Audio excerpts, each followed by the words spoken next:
Good morning class 12th। Previous class में हम study कर रहे थे tools for biotechnology. Okay, so tools that is what are the accessory materials which are required for the principle of biotechnology. So first tool आपने study किया restriction enzyme. It may be exonuclease, it may be endonuclease. बस endonuclease is preferred because it cut the DNA molecule at the particular location at the particular site. Okay, second हमारा tools क्या था? Vector. So generally vectors क्या होते हैं? Plasmids and bacteriophage. Vectors की properties हम लोग स्टडी कर रहे थे। फर्स्ट प्रॉपर्टी देखा था अपन ने ORI, that is origin of replication.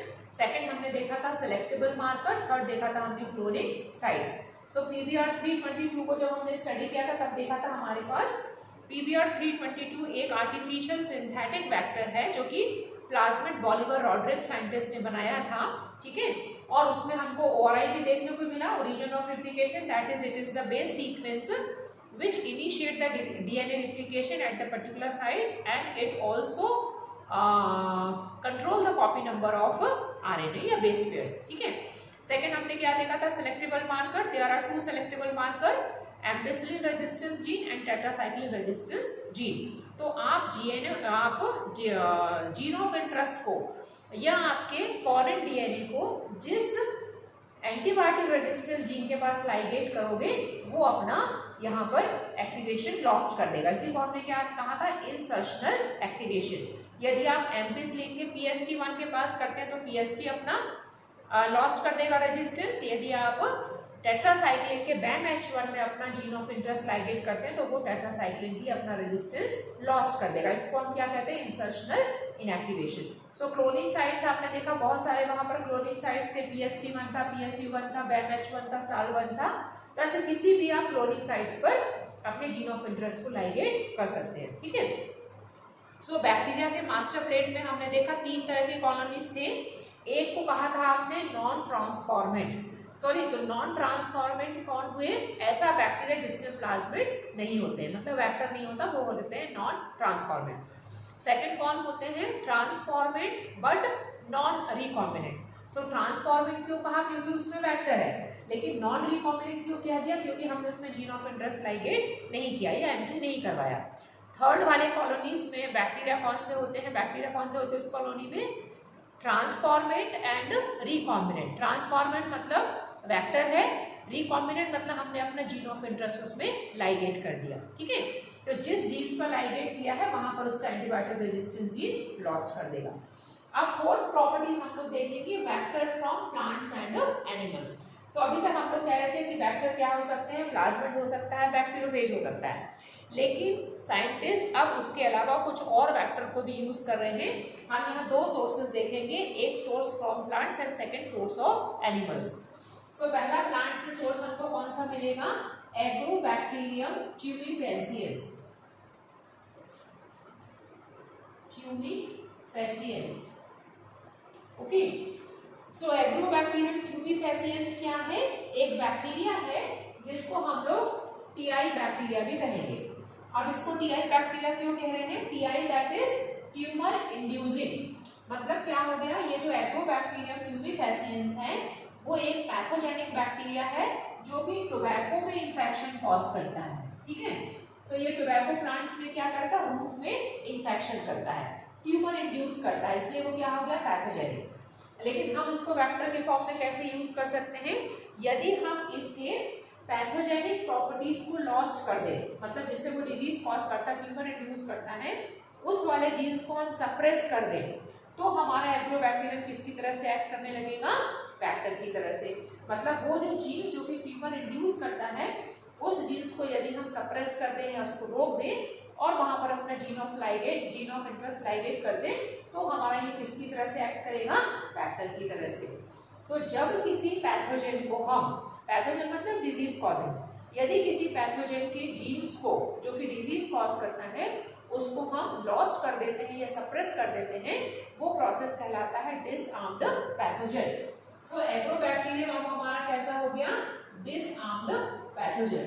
क्यों हो गया डिसआर्म्ड पैथोजन? क्योंकि हमने उसका जो डिजीज कॉजिंग जीन्स था उसको लॉस्ट कर दिया, उसको सप्रेस कर दिया। ठीक है, तो ये हो गया हमारा vector from plant source. Second हम क्या देखेंगे, vector from animal source.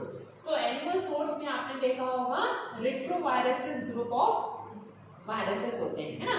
So retrovirus जो ग्रुप ऑफ वायरसेस होते हैं उसके पास एक स्पेशल प्रॉपर्टी क्या होती है, रिवर्स ट्रांसक्रिप्शन की। सो reverse transcription that is DNA transcribe messenger RNA, but messenger RNA also transcribe the DNA. So this reverse property of transcription occurs in the retroviruses group of viruses. ठीक है. So for example हमारा जो HIV virus है वो इसी group में आता है, तो उसको भी हम लोग किसकी तरह से यूज कर सकते हैं, वेक्टर की तरह से। या जो हमारा कैंसर कॉजिंग वायरस होता है ना, ओर्को वायरस होता है, वो भी इसी कैटेगरी में आता है। तो इसमें हम क्या करेंगे, वायरस के उस जीन्स को सप्रेस करेंगे जो कि डिजीज कॉजिंग है। तो डिजीज कॉजिंग जीन्स को सप्रेस कर दिया तो वो भी किसकी तरह से एक्ट करेगा, डिसआर्म्ड पैथोजन की तरह से। सो इस तरह से हमारा वेक्टर केवल प्लाज्मिड या बैक्टीरियोफेज ही नहीं हो सकता है, बल्कि हम किसी भी बैक्टीरिया या वायरसेस के जो कि पैथोजेंस होते हैं उसके जीन्स को डिसआर्म्ड करके, उसको लॉस्ट करके, उसको सप्रेस करके ऐसा वेक्टर की तरह से हम लोग यूज कर सकते हैं। तो ये हमारा क्या हो गया, टूल्स। अब स्टडी करेंगे हम processes of biotechnology. So processes में हम क्या लेंगे, processes of biotechnology. Okay, so processes of biotechnology में फर्स्ट किया जाएगा हमारा आइसोलेशन ऑफ डीएनए। सबसे पहले हमको क्या करना है, बायोटेक्नोलॉजी के लिए डीएनए को आइसोलेट करना है। सो डीएनए को आइसोलेट करने के लिए अब हमारा सोर्स क्या है, क्या हम प्लांट से ले रहे हैं अपना जीन ऑफ इंटरेस्ट, क्या हम एनिमल सेल से ले रहे हैं अपना जीन ऑफ इंटरेस्ट, क्या हम बैक्टीरिया से ले रहे हैं या फंगस से ले रहे हैं। ठीक है, कहीं से भी हम जीन ऑफ इंटरेस्ट ले सकते हैं, क्योंकि हमारा टारगेट क्या है, क्या हम नाइट्रोजन फिक्सिंग जीन्स बनाना चाहते हैं, क्या हम इंसुलिन बनाने वाला जीन्स बना सकते हैं, या हम डिजीज रेजिस्टेंस क्रिएट करना चाहते हैं, या हम कोई इंसेक्ट पेज से उसको रजिस्ट करना चाहते हैं। तो हमारा डिजायर्ड रेट क्या है, उसके अकॉर्डिंग हमारा सोर्स हो सकता है। इट में भी बैक्टीरिया, इट में भी फंगा, इट में भी प्लांट, इट में भी एनिमल। सो लेकिन अलग अलग सोर्सेज जो होंगे उसके लिए हमको अलग अलग एंजाइम से ट्रीट करना पड़ेगा। यदि हम किसी प्लांट से अपना डीएनए आइसोलेट करना चाहते हैं, सो प्लांट्स के बाहर क्या होती है, सेल वॉल। तो उस सेल वॉल को सबसे पहले हमको डाइजेस्ट करने के लिए कौन सा एंजाइम लेना पड़ेगा, सेलुलेज। ठीक है। सेकेंड, यदि हमारे पास एनिमल सेल है, ठीक है, सो एनिमल सेल के पास तो सेल वॉल नहीं होती है, केवल क्या होती है, प्लाज्मा मेम्ब्रेन होती है, और उस प्लाज्मा मेम्ब्रेन को हम डाइजेस्ट कर सकते हैं प्रोटीज एंजाइम से, because it is made up of protein and phospholipids. Third, हमारे पास यदि हम बैक्टीरिया से कोई जीन्स लेना चाह रहे हैं, है ना, नाइट्रोजन फिक्सिंग जीन्स को हम बायोटेक्नोलॉजी से बना रहे हैं, सो इसके लिए हम लोग ले सकते हैं लाइसोजाइमेज। ठीक है। और यदि हम किसी फंगस से ले रहे हैं तो फंगस का जो सेल वॉल को बना होता है किटिन का, इसीलिए हम लोग कौन सा एंजाइम लेंगे, कार्टिनेज एंजाइम या चिटिनेज एंजाइम, क्योंकि उसका सेल वॉल किससे मिलकर बना होता है, चिटिन से। तो आइसोलेशन ऑफ डीएनए हम किससे करेंगे, उसके अकॉर्डिंग हमको यहाँ पर एंजाइम्स चाहिए हैं।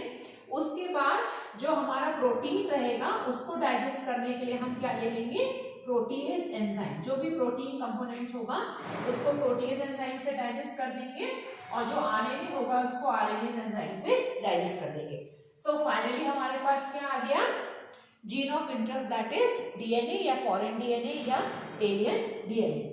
अब सेकेंड स्टेप में हम जाएंगे। सेकेंड स्टेप में क्या करेंगे, separation of DNA. So separation of DNA हम किससे करते हैं, हमेशा जेल इलेक्ट्रोफोरेसिस मेथड से। सो जेल इलेक्ट्रोफोरेसिस प्रोसेस आपने प्रिंसिपल्स में पढ़ी थी, है ना, प्रिंसिपल में हमने आपको डिटेल बताया था।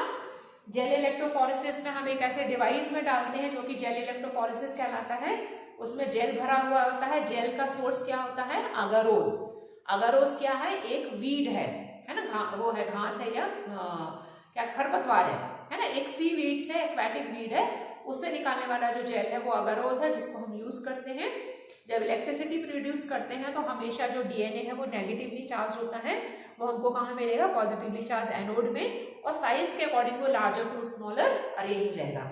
यदि हम उसको विजिबल करना चाहते हैं, देखना चाहते हैं, तो क्या करेंगे, उसको इथिडियम ब्रोमाइड से उसको स्टेन करेंगे और एक्सरे से एक्सपोज करेंगे तो हमको ब्राइट ऑरेंज कलर के बैंड्स डीएनए दिखाई देने लगेंगे।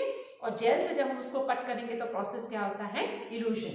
सो अब हमारा क्या हो गया, separation of DNA, that is gel electrophoresis से हमने किया। थर्ड हमारे पास आता है amplification of gene. So amplification of gene मतलब पीसीआर, ठीक है, ये किसके थ्रू करेंगे हम, पीसीआर के लिए। सो पीसीआर का फुल फॉर्म क्या हो गया, पॉलीमरेज चेन रिएक्शन। सो यहां पर हम आपको शॉर्ट में बता दें कि हमारा जो जीन ऑफ इंटरेस्ट या एलियन डीएनए है वो सेपरेट हो गया हमारे किससे, जेल इलेक्ट्रोफोरेसिस से। अब उस जो स्मॉल क्वांटिटी ऑफ हमारा जीन ऑफ इंटरेस्ट है हम उसको बहुत सारा बनाना चाहते हैं, क्योंकि कई बार हम उसको वेक्टर के साथ लाइगेट करेंगे और अपना रिकॉम्बिनेंट प्रोटीन बनाएंगे, तो उसको मल्टीप्लाई करेंगे, एम्पलीफाई करेंगे। एम्पलीफाई करना that is only increases the number of gene of interest. So amplification करने के लिए हम कौन से मेथड में जाते हैं, PCR, that is polymerase chain reaction process. So इस पॉलीमरेज चेन रिएक्शन के 3 स्टेप्स होते हैं जो कि हम लोग नेक्स्ट क्लास में स्टडी करेंगे, ठीक है। फर्स्ट हम उसका क्या करेंगे, डाइजेशन करेंगे, सेकंड उसमें एनेलिंग करेंगे, थर्ड उसमें एक्सटेंशन करेंगे। सो पीसीआर का इंपॉर्टेंस क्या हो गया, it multiply the number of alien genes और gene of interest. So next class में डिटेल में स्टडी करेंगे हम पीसीआर।